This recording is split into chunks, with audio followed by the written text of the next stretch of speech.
suffer over.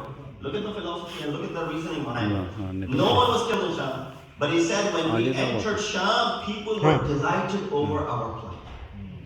People were rejoicing, excited over our plight. We had just suffered a big loss. We were now brought into Sham. Instead of people coming, forget about the condolences.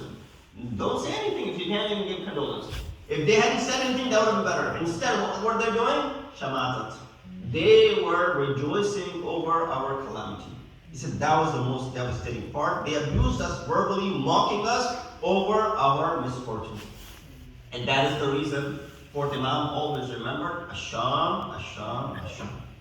Pain of losing the brothers, his father, captivity of women and children was overshadowed by the atrocities of Sham, so much that Imam didn't complain about it only. He remembered it when he remembered Sham. That is the only time when Imam would be grieving over. So we find that one becomes occupied with calamities, that people start abusing him, and nothing is more severe than the abuse of the enemy. Prime example of that is Prophet Ayyub والسلام, when he was asked, out of all the troubles you faced, which one of them was the most difficult for you to cope with? Remember the story of Ayyub, right? Prophet Job. 17 years, he suffers a great deal. House is confiscated. Children are killed. Land is burned down by Sultan Jair. And in some riwayah, he was afflicted with some sort of disease where, it was repulsive. Some argue that, some say, well, it was the case. Nonetheless, this is not where we're arguing, but the story is there in the Quran. It talks about how Hazrat Ayyub was enjoying the life with family, with children, with the hustle and the farming land that he had in the house, and everything was there. And he was still conveying the message of Allah. He was still doing the propagation job that he was doing. With all that, Allah takes all of these things away. For 17 years he suffered, not one, not two, 17 years, the riwayat mentioned. And when he comes out, when Allah returns everything back to him, family, children, house, land, and then he goes back to the normal routine. But what happened when he was asked what was the most difficult thing that troubled you out of all the difficulties that you faced? He didn't respond by saying my illness, my health, losing wealth, losing children. Rather he said, Shamatatul Aada. He said the most troubling thing was the abuse by the enemies. The most difficult thing was when people were mocking me and abusing me for what had gone wrong with me. When Hazrat Musa returned from Tur, he saw people worshipping the calf. He was infuriated. The ayat of Quran covers Surah Araf, ayat number 150. When he returned, he was very indignant, he was grieved. He said, how wickedly you behaved in my absence. Why must you hasten the decree of your Lord? And he cast aside the tablets. Your tablets they get aside, we'll put them aside right now. Let's deal with you first. We'll talk about the tablets that I brought with me. And he pulled his brother by his hair, Hazrat Harun. And he said, oh son of my mother. Meaning, does not even want to call him his brother at the moment because he was so infuriated. When you go up to your brother, you say, hi, brother. Have you ever called your brother, oh son of my mother? This is the kalam of Hazrat Musa that is used and Allah narrates it, talks about it. Oh son of my mother, said Harun, these people took advantage of my weakness and almost killed me. The reason Hazrat Musa is asking Hazrat Harun, that I left you behind in charge, I come back and these people are worshipping the calf again. What happened? In the past 40 days, he was gone for 40 days, right? Miqat of Hazrat Musa was 40 days. He said, these people almost killed me. They took advantage of my weakness. Do not let my enemies rejoice at my plight. Right here. He said, when you do this to me, what is happening? The enemies will start rejoicing. Look what happened between the two brothers. And this is the same word that he used. He says, and do not put me down among the transgressors. So we read in a narration from Prophet Muhammad sallallahu alaihi wasallam. When you come across a group of people, those who have been subject to some sort of persecution and have faced calamities, thank God that you didn't face similar circumstances, but not in front of them.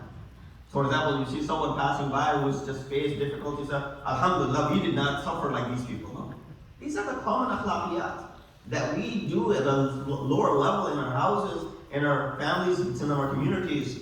He said, say thank God, but not in front of these people. In other words, feel their pain and thank Allah for keeping this pain away from you. So a real believer is someone who isn't delighted over the misfortunes of others and at the same time doesn't complain when faces misfortune. So we can conclude, there was some other discussion in this, running out of my time, as we mentioned last week as well, that because the time is now moved to 12:43 of Zawal, according to the verdict of Al-Sistani, Jummah, Khutbah and the Salat al-Jum'ah, both must be done within the 45 minutes.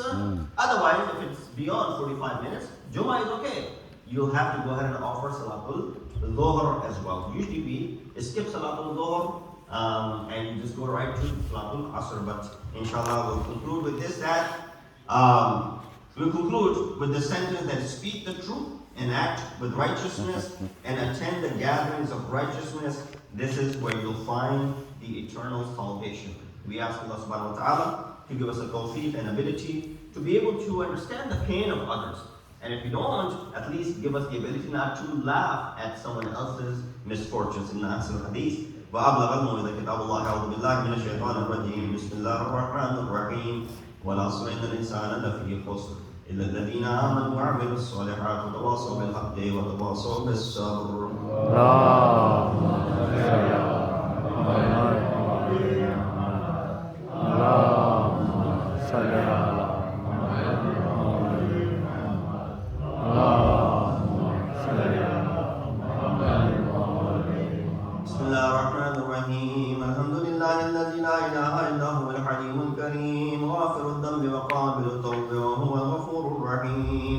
سبحان من سبقت رحمته غضبه وبسط اليدين بالرحمة. سبحان من لم يكلف نفسا إلا دون وسعها وأفعل السيئات ولم يجاز بها. سبحان من لا يزداد على معصية العباد إلا كرما وجودا ولا كثرة الذنوب إلا عفوا وسفا. نشهد أن لا إله إلا الله ولطوف على العباد بجوده ولقاد المذنبين بحلمه. ونشهد أن محمدا نبيه وحبيبه سيد المرسلين وشفيع المذنبين بعثه رحمة للعالمين. لقد أمركم الله في محكمه كتابه بالصلاة على نبيه وحبيبه فقال تعليما لكم وتشريفا لصفيه إن الله وملائكته يصلون على النبي يا أيها الذين آمنوا صلوا عليه وسلموا تسليما.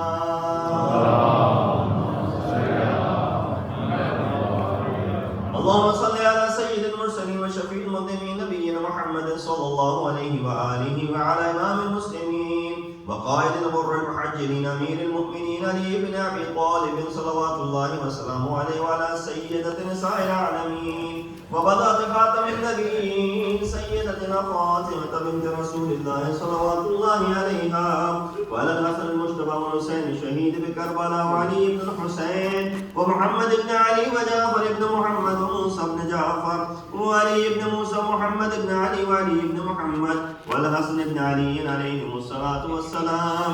اللهم صل على مولانا صاحب الزمان مايا البدع والطغيان هادم أبنية الشرك والنفاق حاسد فروع البغي والشقاق صلوات الله وسلامه عليه وعلى آبائه الكرام اتصلت الليالي والأيام. اللهم عجل فرجا وسهل مخرجا واكحل ناظرنا بنظرة منا إليه واجعلنا من المستشهدين بين يديه وتفضل على أمراء المؤمنين بمزيد التوفيقات وازدياد الإقبال وعلو الدرجات. اللهم افعل بنا ما أنت أهله ولا تفعل بنا ما نحن أهله بجاه محمد وآله المعصومين صلوات الله عليهم أجمعين. الله